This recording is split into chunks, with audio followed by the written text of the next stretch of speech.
12월 5일 새벽 예배를 하나님께 드리겠습니다. 오늘 우리에게 주신 하나님의 말씀 전도서 4장 7절에서 12절의 말씀입니다. 내가 또 다시 해 아래에서 헛된 것을 보았도다. 어떤 사람은 아들도 없고 형제도 없이 홀로 있으나 그의 모든 수고에는 끝이 없도다. 또 비록 그의 눈은 부요를 족하게 여기지 아니하면서 이르기를 내가 누구를 위하여는 이같이 수고하고 나를 위하여는 행복을 누리지 못하게 하는가 하여도 이것도 헛되어 불행한 도구로다. 두 사람이 한 사람보다 나음은 그들이 수고함으로 좋은 상을 얻을 것입니다. 혹시 그들이 넘어지면 하나가 그 동물을 붙들어 일으켜니와 홀로 있어 넘어지고 붙들어 일으킬 자가 없는 자에게는 화가 있으리라. 또 두 사람이 함께 누우면 따뜻하거니와 한 사람이면 어찌 따뜻하랴. 한 사람이면 패하겠거니와 두 사람이면 맞설 수 있나니 세 겹줄은 쉽게 끊어지지 아니하느니라. 아멘. 우리 주변에 이 쉼 없이 일에만 집중하는 사람들을 한 번씩 본 적이 있으실 겁니다. 소위 일 중독에 빠진 사람들이죠. 일 중독에 빠진 사람들 가운데 비극이 있다면 아마 이 일 속에서 또는 쉼 속에서 오늘 그런 즐거움을 누리지 못하는 그런 것을 우리가 보곤 하죠. 일의 목적이 돈이든 또는 성공이든 또 명예와 영광이든 간에 결국 일 자체가 목적이 된 사람들, 그들 가운데 훗날 오는 비극 중에 하나가 그 사람 홀로만 남게 되고 주변에 있는 동료와 또 가족과 사람들이 그를 외면하게 된다라는 것이죠. 오늘 말씀의 전도자는 그런 부류의 한 사람을 특정하여서 우리에게 이야기해 주고 있습니다.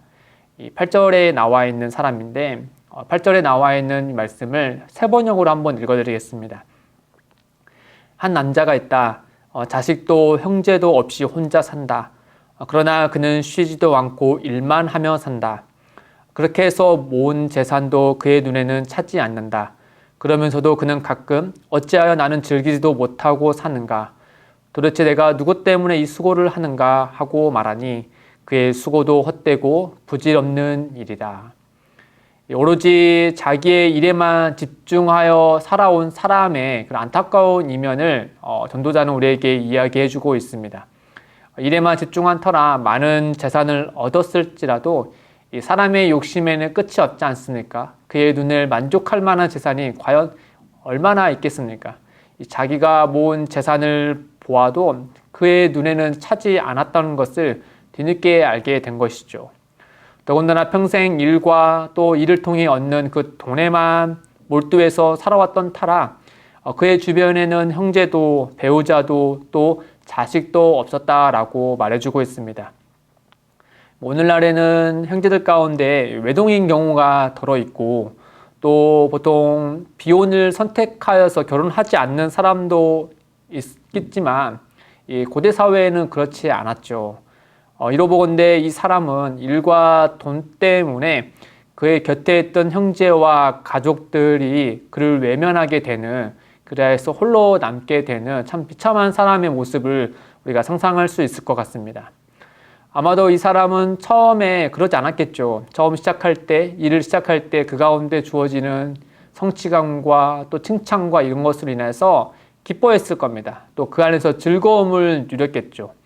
그러나 이 사람이 점점 승승장구하면서 그 일에 집중하면 할수록 본인에게 재산이 쌓이고 또 칭찬과 또 성취감과 우월감에 의해 도취되고 난 나머지 그는 오로지 그 일에만 집중하고 또 돈에만 집중한 나머지 결국에는 그 주변의 사람들이 점점 그를 외면하고 떠나가고 있다는 사실을 미처 깨닫지 못했을 겁니다.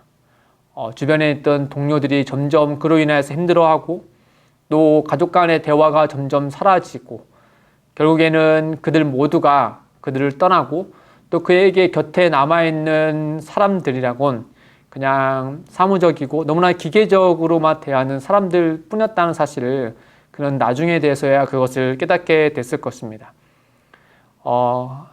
그런 모습들을 아마도 어쩌면 일을 하면서 봤을 수도 있겠지만은 그럼에도 불구하고 자신의 목적이 일과 그 성취 때문에 그 모든 것들이 나중에는 그런 재산이 그 모든 깨진 관계를 회복해 줄 것이다 라고 믿고 계속해서 본인의 일에만 집중했을 겁니다.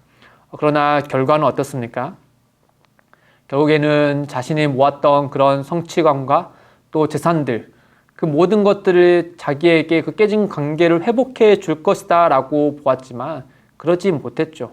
그리고 모은 재산마저도 본인에게 만족을 주지 못했습니다. 그러면서 그가 이와 같이 하소연하면서 인생에게 이렇게 질문을 하죠. 어찌하여 나는 즐기지도 못하고 살았는가? 도대체 내가 누구 때문에 이 수고를 해왔는가? 라고 나중에 돼서야 이와 같이 자신의 인생을 회고하면서 탄식에 어린 이 말을 하게 되는 것이죠. 그러나 안타깝게도 3장에서 우리가 말씀을 보았듯이 그에게 시간은 더 이상 기다려주지 않았습니다. 일과 돈에만 몰두한 그의 인생은 그 일과 또 그 일을 통하여서 수고를 통하여서 주어지는 그 하나님의 선물을 누리지 못했기 때문에 그 이후에 그에게 그 시간이 다시 허락되지 못했던 것이죠. 3장 13절에 사람마다 먹고 마시는 것과 수고함으로 낙을 누리는 그것이 하나님의 선물인 줄도 또한 알았도다. 이 사람은 살아가면서 일을 하면서 그 가운데 주어지는 수고함을 통하여서 하나님이 주시는 낙을 누리면서 살아와야 했겠지만 그러지 못했습니다. 왜 그랬을까? 우리가 쉽게 알 수 있듯이 그의 삶 가운데 일과 돈이 목적이 되었기 때문이죠. 그 일과 돈은 우리의 삶을 윤택하게 하기 위한 수단에 불과하지만 그 수단으로 여기지 않고 목적으로 여긴 나머지 그가 지금까지 수고했던 그 모든 것들이 결국에는 나중에 돌아보니 불행한 수고가 되었다. 불행한 수고였다라고 이렇게 말할 수밖에 없는 처지가 된 것입니다. 전도자는 해 아래에서 이러한 사람들의 불행한 노고를 보며 이와 다른 그리고 이보다 더 나은 삶을 하나의 형태를 우리에게 알려주고 있습니다. 이런 삶과 다른 삶을 우리에게 알려주고 있죠.